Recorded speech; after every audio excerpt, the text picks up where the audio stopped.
दी थी कि प्रदोष की आपको बधाई हो। प्रदोष शाम का जो समय होता है, प्रदोष काल जो होता है, उसका वर्णन जब हम करते हैं, ये प्रदोष की पूजन का विधान किसने बनाया, ये प्रदोष की पूजन का नियम किसने बनाया, ये प्रदोष की संध्या काल का, प्रदोष के समय का पूजन का विधान कौन बनाया, ये प्रदोष के समय पर एक बेलपत्र चढ़ाने का विधान किसने बनाया, प्रदोष के समय पर एक समीपत्र चढ़ने का विधान किसने बनाया, प्रदोष के समय पर अगर मान लो कोई भिखारी से भिखारी व्यक्ति भी है जो ठेला चला रहा है, उसके पास में खाने के लिए कुछ नहीं है, फटे कपड़े पहन रहा है, उसकी जिंदगी में कुछ भी नहीं बचा और कर्जे में लदालूम हो गया, एक चावल का दाना अगर वो प्रदोष के दिन, प्रदोष काल में शाम के समय पर शंकर के शिवलिंग पर चढ़ा देता है तो 3 या 4 प्रदोष में उसका कर्जा चूकना प्रारंभ हो जाता है। वो प्रदोष का विधान। इतना ये प्रदोष का वर्णन करा किसने, इतना प्रदोष की महत्वता बताई किसने, कौन करे इतना वर्णन। अगर प्रदोष की महत्वता बताने वाला कोई है, इसीलिए मेरे शंकर भगवान माता सती को लेकर कुंभज ऋषि के यहाँ, अगस्त ऋषि के यहाँ कथा सुनने के लिए गए थे, क्योंकि उनके बराबर कोई शंकर के महत्व को बता नहीं सकता और प्रदोष के महत्व को नहीं बता सकता। सती मैया को प्रदोष का महत्व बताने के लिए शंकर सती जी को लेकर कुंभज बाबा के यहाँ गए थे, अगस्त ऋषि के, कि प्रदोष के महत्व को तो जानो सती, तुम प्रदोष के महत्व को तो सती जानो, तुम प्रदोष के महत्व को तो सती पहचानो कि प्रदोष का महत्व क्या होता है, प्रदोष काल का महत्व क्या होता है, प्रदोष के समय का महत्व क्या होता है। जिस समय पर सूरज डूब रहा हो, चंद्र प्रकाशित हो रहा हो, दोनों का मेल हो रहा हो, ना तो पूरा सूरज डूबा है, न पूरा चंद्र आया है, न पूरा अंधेरा है, न पूरा उजाला है, उस समय को प्रदोष काल कहा गया, उस समय को प्रदोष का समय कहा, प्रदोष काल कहा। अब कई लोग हमसे कहते हैं, गुरुजी आप हमको प्रदोष का समय बताया करो कि प्रदोष काल किसको कहते हैं, प्रदोष का समय किसको कहते हैं। अब एक बात हम आप सबसे कहना चाहते हैं, जितने लोग आस्था चैनल पर सुन रहे हैं, जितने फेसबुक यूट्यूब पर सुन रहे हैं और जितने रेवाड़ी की इस पवित्र धरा पर कथा को सुन रहे हैं, आप सबसे एक बात कहना चाहेंगे, अगर हम समय देखकर बताएं आपको कि शाम को 6 बजे, 6:30 बजे, 6:30 पे लेकर 7:30 के बीच में ये समय है, या 5:30 से लेकर 6:30 तक का ये समय है, या हम तुमको बोल दें कि इतनी बजे ये समय प्रदोष काल का रहेगा या इतनी बजे ये समय रहेगा, तो देखिए कभी कभी ठंड का समय आता है तो दिन जल्दी ढल जाता है, कभी कभी गर्मी का समय रहता है तो दिन बहुत लेट ढलता है। इसलिए समय की गणना से मत चलो, आप तो ये अंदाजा लगाकर रखो कि दिन ढल रहा हो, अंधेरा होना शुरू हो रहा, सूरज डूब रहा हो, चंद्र प्रकाशित हो रहा हो, अंधेरा अपना काम कर रहा है, सूरज ढलता जा रहा है, दिन कम होते चले जा रहा है और अंधेरा थोड़ा बढ़ते चले जा रहा है। इन दोनों का जो मिलन का समय हो, अब वो कितनी भी बजे, आप तो बस उसके मिलन का समय निकाल लो, वही समय प्रदोष काल कहलाता है, वही समय प्रदोष काल। सुनना महाराज, सोमवार की प्रदोष पड़ती है तो शंकर भगवान कैलाश पर निवास करते हैं, मंगलवार की प्रदोष पड़ती है तो शिव काशी में निवास करते हैं, बुधवार की प्रदोष पड़ती है तो शिव रजत भवन में निवास करते हैं, गुरुवार की प्रदोष पड़ती है तो शिव गंगा के स्थल पर निवास करते हैं, शुक्रवार की अगर प्रदोष पड़ती है तो शिव नीलकंठ पर विराजमान होते हैं, शनिवार की अगर प्रदोष पड़ती है तो शिव शमी के वृक्ष के नीचे रहते हैं, और रविवार की जब प्रदोष पड़ती है तो शिव बेलपत्र के पेड़ के नीचे निवास करते हैं। महाराज, ये एकादशी शंकर से कह रही है कि आपका स्थान ये नहीं कि आप कैलाश पर मिले, उस वार को, उस तिथि के दिन, उस अनुकूल।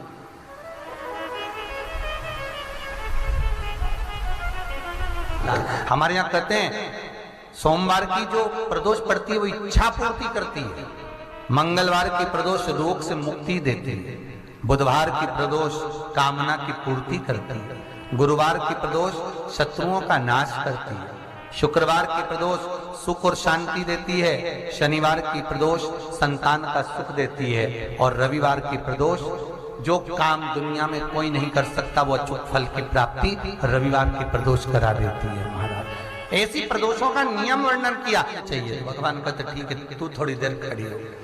एकादशी सम्मुख खड़ी हुई, पार्वती जी ने जिस अंगुष्ठ का जल पीने के लिए लिया था हाथ में, बस पीने ही वाली थी, शंकर भगवान ने वही हाथ में जल लेकर एकादशी के हाथ में उसको देकर कहा ले, ये मेरे द्वारा निर्मित एक व्रत है जिसे त्रयोदशी के दिन तूने मांगा है, मैं तुझे देता हूँ।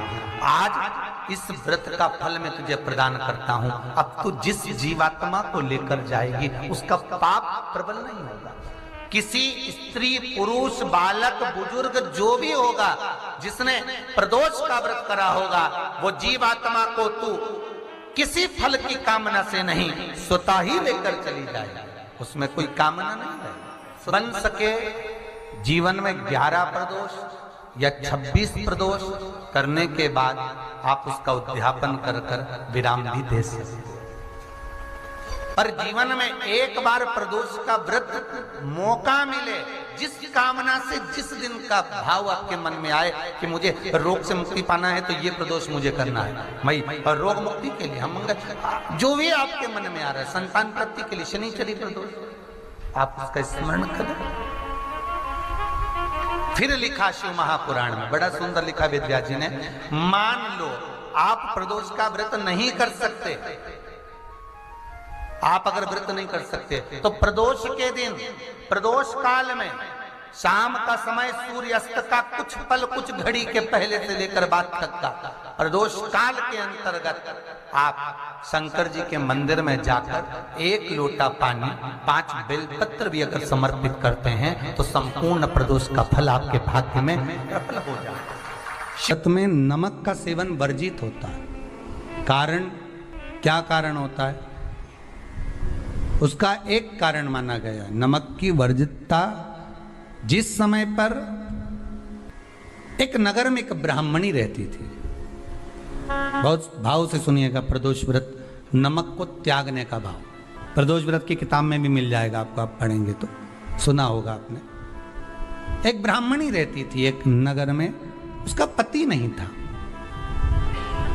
छोटा सा बालक एक साथ में रहता, छोटा सा बालक।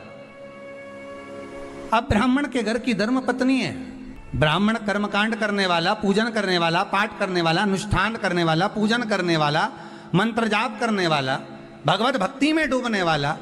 ब्राह्मण तो चले गया, ब्राह्मणी बच्चे के साथ रह रही, क्या करे वो, अकेली निवास कर रही है, अकेली रह रही है। और ब्राह्मणी बच्चे के साथ भ्रमण करती रहती, घूमती, कहीं कहीं दर दर जाकर कुछ भिक्षा को मांग कर लेकर आ जाती, और भिक्षा लाने के बाद में उस भिक्षा को जब लेकर आती तो अपने बच्चे को भी खिलाती और स्वयं भी उसका पान करती। एक दिन ब्राह्मणी भ्रमण करते करते प्रदोष काल के समय पर शिव मंदिर में प्रवेश करी, प्रदोष काल के समय पर। और शंकर मंदिर में जब प्रवेश करा, प्रदोष काल किसको कहते हैं? सूर्य अस्त हो रहा हो, रात्रि प्रवेश कर रही हो, दोनों का जब मिलन हो रहा हो वो प्रदोष काल कहलाता। दोनों सूर्यास्त हो रहा हो, रात्रि अपना चरण बढ़ाने के लिए आगे बढ़ रही हो, और दोनों का जब मिलन हो रहा है वो प्रदोष काल है, वो प्रदोष का समय है। ब्राह्मणी मंदिर में प्रवेश कर रही है। जब ब्राह्मणी मंदिर में प्रवेश करी, मंदिर के अंदर पहुंची, प्रदोष काल का समय था, प्रदोष का समय चल रहा था। और प्रदोष काल के उस समय में, प्रदोष काल के उस समय में जब ब्राह्मणी ने देखा कि कोई भगवान की भक्ति में लगा हुआ है, भगवान के रस तत्व में डूबा हुआ है। आज ब्राह्मणी के पास में कुछ पदार्थ नहीं है, अपने बच्चे का पेट भरने के लिए कुछ सामग्री नहीं है, और कुछ आस लेके वो प्रवेश करिए, कुछ आस लेकर वो अंदर प्रवेश कर जाती है। कोई ऋषि की पत्नी, कोई ब्राह्मण जन की अर्धांगिनी उस प्रदोष के समय पर शंकर का अभिषेक पूजन कर रही थी, भगवान शिव की आराधना कर रही थी, भगवान की भक्ति में डूबी हुई थी। जब भगवान शिव की आराधना में डूबी हुई है, आराधना कर रही है, उस काल में वहां पर पड़ी हुई कुछ वस्तु को इस ब्राह्मणी ने मांग लिया। मेरे बालक को बहुत भूख लगी है, मेरा बच्चा बड़ा भूखा है, इसके भोजन लेते ही कहा इसमें तो स्वाद नहीं है, इसमें स्वाद नहीं है। उस ब्राह्मणी ने बड़ा सुंदर एक संवाद कहा। घर का जो बड़ा होता है ना, घर का जो बड़े होता है, घर का बुजुर्ग जो होता है, घर का जो प्रथम स्थल प्राप्त करने वाला, मेन कुर्सी पर अच्छी जगह पर जो बैठने वाला होता है ना, ब्राह्मणी कहती है वो कभी किसी वस्तु में ऐब नहीं देखता, मिनक नहीं निकालता। तो अन्नकूट की तारीख पे इनका नाम लिख लो, और अगला अन्नकूट आए तब दोनों की दशा देखना। एक जो चुपचाप खाकर चले गया, भगवान के प्रसाद को प्रसाद मानकर, प्रभु का दर्शन मानकर लेकर चले गया, वो उन्नति की सीढ़ी पर चढ़ता चले गया, और जो मिनक निकालता रहा वो साल भर खटर पटर की जिंदगी जीता रहा। भगवान के प्रसाद में कभी भी ध्यान रखिएगा, भगवान के प्रसाद के अंतर्गत स्वाद की कोई मूलता नहीं होती। भगवान का प्रसाद स्वयं स्वाद है।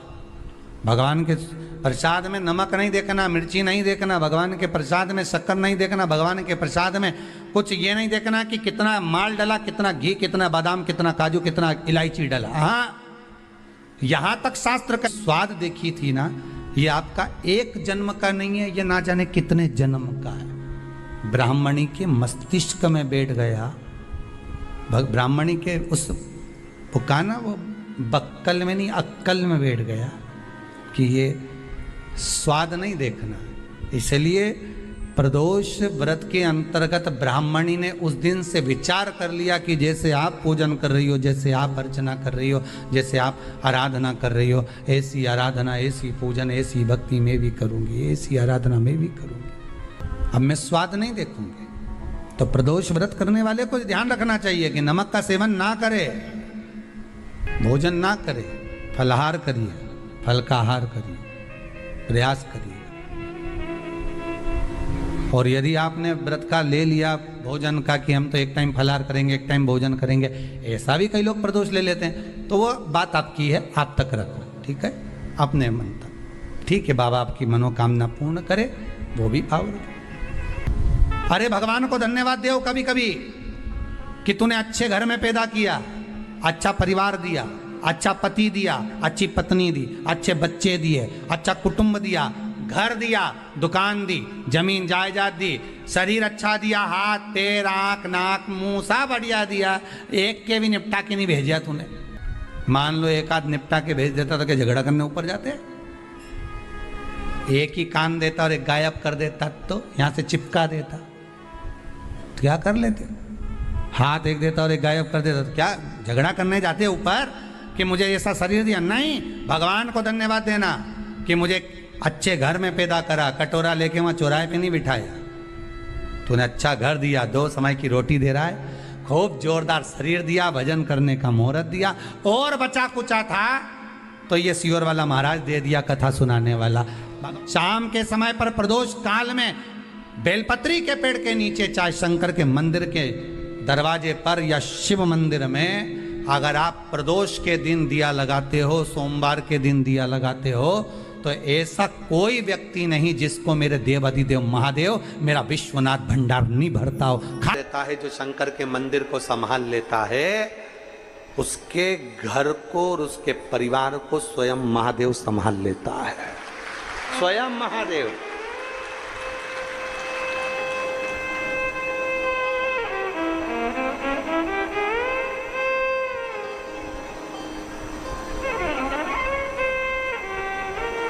आप शंकर को संभालो, आप शंकर का मंदिर संभालो, आप शिव महापुराण की कथा संभालो, आप भगवान की भक्ति संभालो, महादेव तुम्हें संभाले, तुम संभालो उसको। उस कथा में अपन जानेंगे कि फुलेरा में कौन से पुष्पों का प्रयोग किया जाए जब किसी स्त्री का रजो धर्म या गर्भाशय में जो गठान हो जाती है या गर्भाशय में किसी ना किसी तरह का कोई प्रॉब्लम हो जाता है या रजो धर्म से जुड़े हुई जो दिक्कतें होती हैं, तो फुलेरे का कौन से पुष्प का फुलेरा या कौन से स्थान पर शिव जी को कौन सा फूल हरताली का दिन समर्पित करना चाहिए, उसका स्मरण अपन उस कथा में सुने। फुलेरा शिव महापुराण की कथा, उसको श्रवण करेंगे गुड़गांव की पवित्र भूमि से 3 सितंबर से 9 सितंबर तक, उसको वहां से श्रवण करें।